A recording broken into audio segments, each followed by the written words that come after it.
안녕하세요, 여러분. 지혜의 꽃밭 채널에 오신 것을 환영합니다. 결혼 문제는 단지 젊은 미혼자들만의 이야기가 아닙니다. 중년 이후 재혼에도 다양한 문제가 따릅니다. 행복의 조건을 결정짓는 요소는 많지만 결혼이 파탄에 이르는 것은 대개 사소한 일에서 시작됩니다. 이제 64세 유 이모의 이야기를 들어보자. 유 아주머니의 자전적 이야기. 저는 올해 58살입니다. 전 남편과 이혼한 것이 제가 30살 때였습니다. 당시 재혼은 꿈도 꾸지 않았습니다. 재혼한 남편이 제 딸을 받아들이지 않을까 두려웠고 무엇보다도 결혼이라는 제도 자체에 대한 두려움이 컸기 때문입니다. 그렇게 시간이 흘러 제 딸은 성인이 되어 직장을 얻고 좋은 사람도 만나며 점차 저와 함께 있는 시간이 줄어들었어요. 그러다 보니 혼자 있는 게 점점 외롭고 두 사람이 함께 살던 시절이 그리워졌습니다. 사람이란 참 복잡한 존재인 것 같습니다. 누군가와 함께 있을 때는 그 소중함을 모르다가 막상 혼자가 되면 그리워지고요. 아마 누구나 이런 반복을 경험할 겁니다. 하지만 다시 누군가와 함께 살게 되면 예전과 다르지 않다는 걸 깨닫게 되죠. 저는 결국 재혼을 했고 남편은 저보다 2살 많은 60살로 두 아이 아들 하나 딸 하나를 두고 있었습니다. 전 부인은 일찍 세상을 떠났다고 들었습니다. 처음엔 대화를 나눌 때 참 잘 통한다는 느낌을 받았어요. 2달 정도 만난 후 바로 함께 살기로 했습니다. 중년의 재혼은 젊은 사람들의 연애와는 다릅니다. 천천히 알아가며 적합한 상대인지 확인할 시간과 여유가 없죠. 괜찮다고 느껴지면 바로 함께 사는 경우가 많습니다. 저희도 정식으로 혼인신고를 하지는 않았지만 같이 사는 첫 해 동안은 마치 부부처럼 달콤한 시간을 보냈습니다. 서로를 많이 이해하고 자녀들도 저희 관계를 응원해 주었죠. 제가 집안일을 모두 도맡아 했지만 남편은 제가 힘들 때마다 어깨를 주물러주며 수고했어라고 말해 주었습니다. 사실 여자들은 남편의 따뜻한 한마디만으로도 큰 위로를 받곤 하죠. 그러다 보니 힘들었던 마음도 자연스럽게 풀리더군요. 하지만 함께 산 지 1년이 넘으면서 서로의 단점이 조금씩 드러나기 시작했습니다. 처음처럼 서로를 이해하기보다 작은 것에 짜증을 내거나 불만을 갖게 되는 순간들이 많아졌어요. 저는 여전히 하루 3끼를 남편의 입맛에 맞춰 준비했습니다. 물론 가끔은 제가 좋아하는 요리도 했지만요. 그런데 사람이라는 게 늘 똑같은 음식을 먹다 보면 지루함을 느끼는 것 같아요.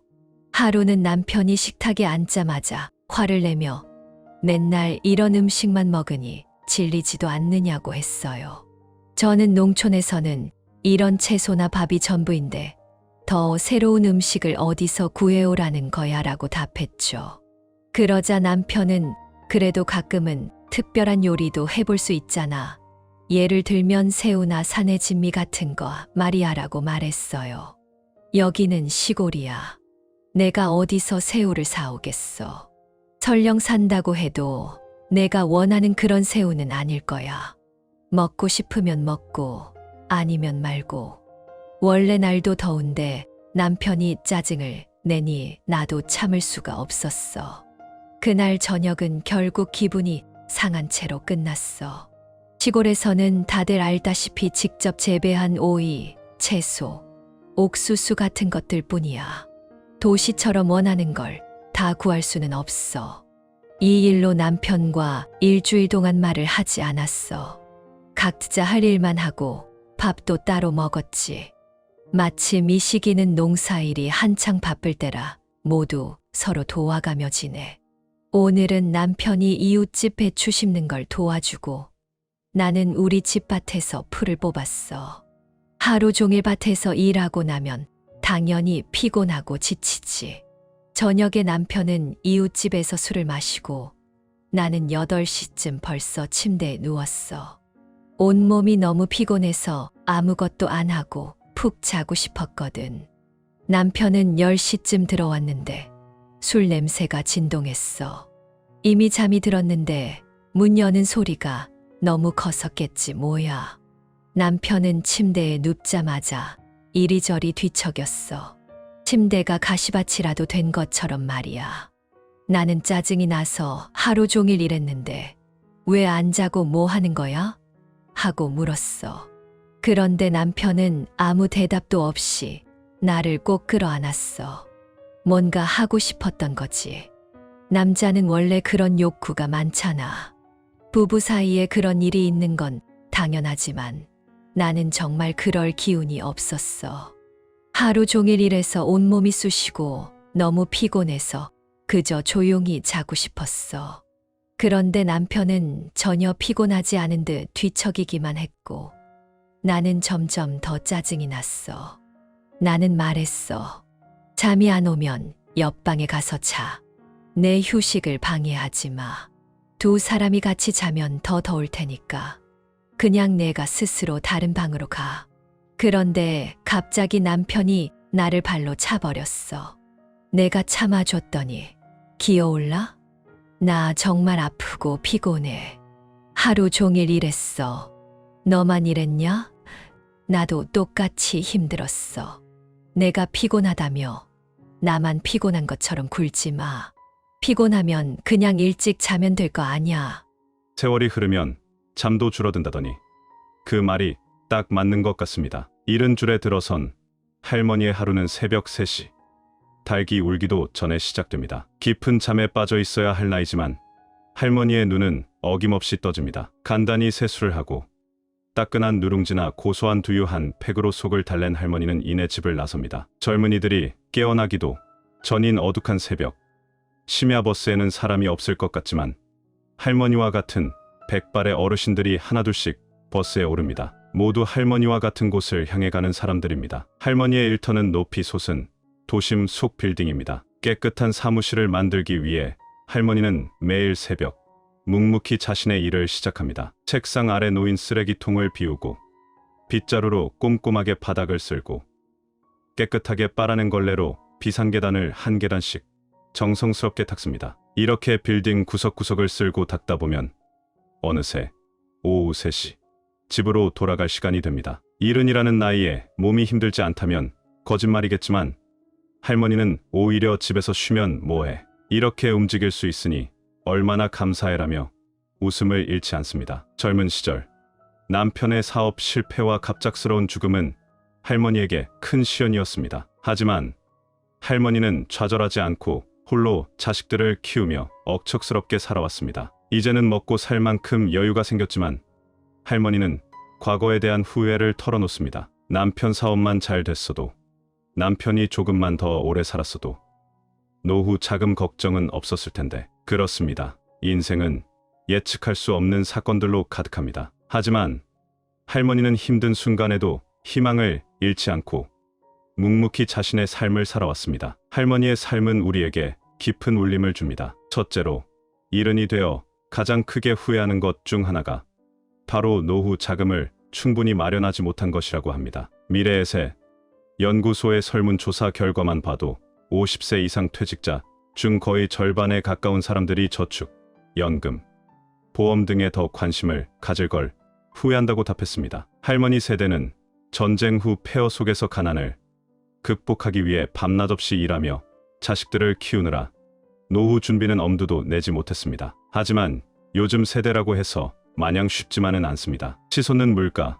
불안정한 고용시장, 높은 집값 등 젊은 세대를 짓누르는 현실적인 어려움들이 많습니다. 그렇다고 해서 저축할 여유가 없다는 말로 스스로를 합리화해서는 안 됩니다. 새벽마다 빌딩 청소를 하시는 할머니처럼 적은 돈이라도 꾸준히 모으는 습관을 들이는 것이 중요합니다. 예를 들어 매일 커피 한 잔 값을 아껴 저금통에 넣거나 불필요한 지출을 줄여 소액이라도 투자를 시작하는 것입니다. 티끌 모아 태산이라는 말처럼 작은 노력들이 모여 언젠가는 든든한 노후 자금이 될 것입니다. 70세가 되어 후회하지 않으려면 지금부터라도 노후를 위한 저축을 시작해야 합니다. 젊을 때부터 꾸준히 노력하면 경제적 자유를 누리며 편안한 노후를 맞이할 수 있을 것입니다. 둘째, 일흔이 되어 뒤돌아보면 젊은 시절 도전하지 못한 것에 대한 후회가 밀려온다고 합니다. 50세 이상 퇴직자들을 대상으로 한 설문조사에서도 재취업의 어려움을 토로하는 목소리가 높았습니다. 특히 35%에 달하는 사람들이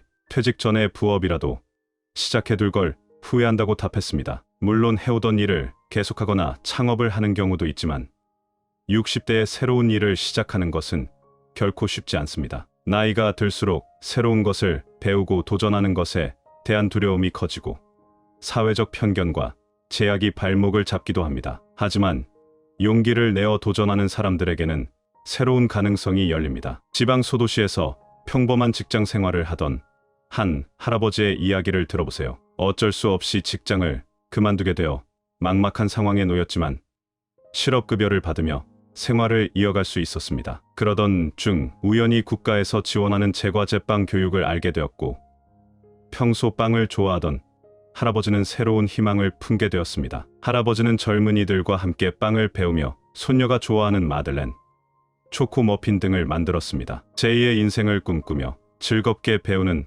할아버지의 모습은 내가 10년만 일찍 제빵을 배웠더라면 이라는 후회와 함께 더욱 값지게 느껴집니다. 어쩌면 할아버지는 빵집을 차려 지역 사회에 맛있는 빵을 제공하며 새로운 삶의 활력을 찾을 수도 있고 단순히 취미로 즐기며 가족과 이웃들에게 따뜻한 마음을 전할 수도 있을 것입니다. 나이 때문에 배움을 포기했다면 이런 기회조차 없었을 것입니다. 70세가 되기 전 노후에도 배울 수 있는 것을 찾아 도전해보세요. 소득으로 이어지면 더욱 좋겠지만 그렇지 않더라도 새로운 경험은 삶을 풍요롭게 만들어줄 것입니다. 노래, 바리스타, 그림, 수영 등 무엇이든 좋습니다. 젊어서 미처 하지 못했던 나를 위한 일, 내가 즐겁고 행복한 일에 도전하며 인생의 새로운 페이지를 펼쳐보세요. 새로운 배움은 단순히 기술이나 지식을 습득하는 것을 넘어 자신감을 회복하고 삶의 활력을 되찾는 계기가 될 수 있습니다. 셋째, 일흔이 되어 뒤돌아보면 젊은 시절 건강 관리를 소홀히 한 것에 대한 후회가 밀려온다고 합니다. 60대까지만 해도 거뜬했던 뒷산 오르기는커녕 평지를 조금만 걸어도 발바닥과 무릎이 쑤시고 아픕니다. 계단을 오르내릴 때마다 삐걱거리는 관절 소리에 마음까지 덜컥 내려앉습니다. 스스로 일상생활을 할 수 있는 날이 얼마나 남았을지 걱정이 앞서고 건망증 때문에 가족과의 대화도 줄어들게 됩니다. 한 할머니의 이야기를 들어보세요. 젊은 시절 총명함과 건강함으로 주변 사람들의 부러움을 샀던 할머니는 70세가 넘어가면서 기억력이 감퇴하고 보행기 없이는 걷기 힘들어졌습니다. 하지만 할머니는 좌절하지 않았습니다. 치매 예방약을 챙겨 먹고 보행기에 의지해 매일 아침 동네 공원을 한 바퀴씩 걷습니다. 봄에는 돌나물 물김치를 담가 이웃과 나누고 가을에는 코스모스가 만발한 개천길을 따라 산책을 즐깁니다. 틈틈이 스마트폰으로 치매 예방 게임을 하고 손주들과 화상 통화를 하며 뇌를 활성화시키려 노력합니다. 나이가 들면 자연스러운 노화 현상은 피할 수 없지만 할머니처럼 긍정적인 마음으로 건강을 관리하면 70대에도 활기찬 삶을 살 수 있습니다. 60대부터 건강 관리를 시작해야 하는 이유입니다. 지금 당장 아무런 운동도 하지 않고 있다면 몸 상태에 맞는 운동을 찾아 시작해보세요. 동네 걷기나 가벼운 스트레칭만으로도 몸과 마음이 건강해지는 것을 느낄 수 있을 것입니다. 수영이나 요가처럼 관절에 무리가 덜 가는 운동을 시작하거나 헬스장에서 전문가의 도움을 받아 근력 운동을 시작하는 것도 좋습니다. 운동은 단순히 체력을 키우는 것을 넘어 긍정적인 마음가짐을 갖게 하고 삶의 활력을 불어넣어 줍니다. 건강한 몸과 마음으로 노년을 맞이하고 싶다면 지금부터라도 건강관리에 힘쓰세요. 작은 노력들이 모여 건강하고 행복한 노후를 만들어 줄 것입니다. 넷째, 70대가 되면 여행을 많이 다닐 걸 후회가 된다고 말합니다. 60대 후반의 한 할머니가 있습니다. 평소 할머니는 젊어서부터 마음이 잘 맞는 친구와 함께 해외여행을 자주 다녔습니다. 코로나가 생기기 이전에 할머니는 한국과는 거리가 좀 있는 터키로 여행을 가게 되었습니다. 할머니는 비행 시간이 12시간이나 되다 보니 꽤 힘이 들었습니다. 터키 이스탄불에 도착해서도 패키지 여행의 특성상 관광지를 빠르게 구경하고 이동해야 하는 빠듯한 일정이 이어졌습니다. 그나마 할머니와 친구의 컨디션은 나은 편이었습니다. 함께 미니버스를 타고 다니게 된 다른 일행 중에는 노부부도 있었고 계모임 단체도 있었는데 따라다니는 것이 버겁고 힘들어서 멋진 관광 명소에 가서도 버스에서 그냥 쉬고 있는 사람도 있었습니다. 그때 할머니는 생각했습니다. 나도 더 건강할 때 한 살이라도 적을 때 여행을 많이 다닐 걸 하고 말입니다. 여행이라고 해서 호화스러운 여행을 말하는 것이 아닙니다. 해외여행도 좋지만 국내에도 산 좋고 물 좋은 곳이 참 많습니다. 시간이 있다면 가까운 곳이라도 훌쩍 떠나보세요. 여행은 지금 하세요. 나중이란 없습니다. 가족과 친구와 아니면 혼자 하는 여행도 도전해보세요. 여행은 삶의 에너지입니다. 다섯째, 70대가 되어서 내 삶을 글이나 일기로 남겨두지 않은 것이 후회가 된다는 분들이 계십니다. 이제 70을 바라보며 이런 말 한마디 안 해본 분이 없으실 것 같은데요. 내 인생을 쓰면 책으로 10권은 쓸 수 있다고 말입니다. 70평생을 살아오며 그만큼 인생의 희로애락이 많았다는 뜻일 텐데요. 사람은 누구나 나의 이야기를 기록으로 남기고 싶어 하면서 그것을 실행에 옮겨 글로 남기거나 나아가 책으로 읽는 사람은 많지 않습니다. 이제는 늦었지라고 생각하면서 말입니다. 그러나 늦었다고 생각할 때가 언제나 가장 빠른 때라는 말이 있습니다. 나의 이야기를 기록해보세요. 집에 있는 노트 한 권을 꺼내요. 오늘의 기분, 오늘의 날씨, 내가 먹은 맛있는 음식, 걷다가 만난 동네 친구, 감사했던 일 같은 작고 소소한 것부터 몇 줄 써내려가 보세요. 그렇게 두 줄이 세 줄이 되고 한 장이 두 장이 되어 쓰지 않으면 다 휘발되어 버릴 나의 생각, 일상이 이야기가 되어 한 권으로 남게 될지도 모릅니다. 노후에 무언가를 쓴다는 것이 삶의 또 다른 에너지가 될 수 있습니다. 일기도 편지도 좋고 젊었던 어느 날을 떠올려서 적어봐도 좋습니다. 글쓰기는 손을 움직여 뇌를 깨우고 몸의 감각도 깨웁니다. 여기 이제 90을 바라보는 한 할머니가 있습니다. 할머니의 시절에 고등학교까지 나왔다는 것은 그 시절에는 대단한 것이었습니다. 그러나 결혼을 하고 자식 셋을 낳고 남편 없이 세 아들을 키우느라 할머니의 꿈은 처음부터 아예 없었던 것처럼 기억 속에서 사라졌습니다. 그러다 어느 날 할머니의 손녀가 뜬금없는 질문을 합니다. 할머니는 어렸을 때 꿈이 뭐였나요? 그 질문을 들은 할머니는 말합니다. 꿈이 어딨어? 먹고 살기도 힘든 시절에 그랬더니 손녀가 또 묻더랍니다. 그래도 한번 생각해보세요. 곰곰이 생각하던 할머니가 무언가 떠올랐다는 표정으로 대답했습니다. 난 작가가 꿈이었어. 할머니의 삶은 어릴 적 작가가 꿈이었다는 것을 떠올릴 수조차 없는 고단한 삶이었습니다. 그 대답을 들은 손녀는 할머니가 가끔씩 뭔가 끄적이던 수첩, 이따금 아들 며느리에게 건넸던 편지에서 그 이유를 알 수 있었습니다. 책을 낸 건 아니지만 할머니는 꾸준히 기록하는 삶을 살고 계셨던 것입니다. 이것이 90을 바라보는 할머니의 건강 비결일지도 모릅니다. 여러분도 오늘부터 단 한 문장이라도 나의 이야기를 써보시는 건 어떨까요? 오늘은 70대 어르신들이 후회하는 5가지를 살펴보며 노후에 후회 없는 삶을 위한 지혜를 나누었습니다. 첫째, 지금부터라도 노후 자금을 꾸준히 저축하세요. 티끌 모아 태산이라는 말처럼 작은 돈이라도 꾸준히 모으면 나중에 큰 힘이 될 것입니다. 둘째, 배움에 도전하세요. 새로운 것을 배우는 것은 뇌를 활성화시키고 삶의 활력을 불어넣어 줍니다. 셋째, 건강 관리에 신경 쓰세요. 건강은 행복한 노후를 위한 필수 조건입니다. 넷째, 여행을 많이 하세요. 낯선 곳에서 새로운 경험을 하며 견문을 넓히고 삶의 활력을 되찾을 수 있습니다. 다섯째, 글을 쓰세요. 자신의 생각과 감정을 글로 표현하면서 스트레스를 해소하고 삶을 되돌아볼 수 있는 소중한 기회를 얻을 수 있습니다. 나이는 숫자에 불과하다는 말처럼 새로운 시작을 위한 용기를 내세요. 오늘 말씀드린 5가지 중에서 가장 쉽게 시작할 수 있는 것부터 실천해보세요. 작은 변화가 삶에 큰 변화를 가져올 수 있습니다. 지혜의 등불, 오늘 이야기가 도움이 되셨다면 구독과 좋아요, 알림 설정을 잊지 마세요. 주변에도 많이 공유해 주시면 채널 운영에 큰 힘이 됩니다. 감사합니다.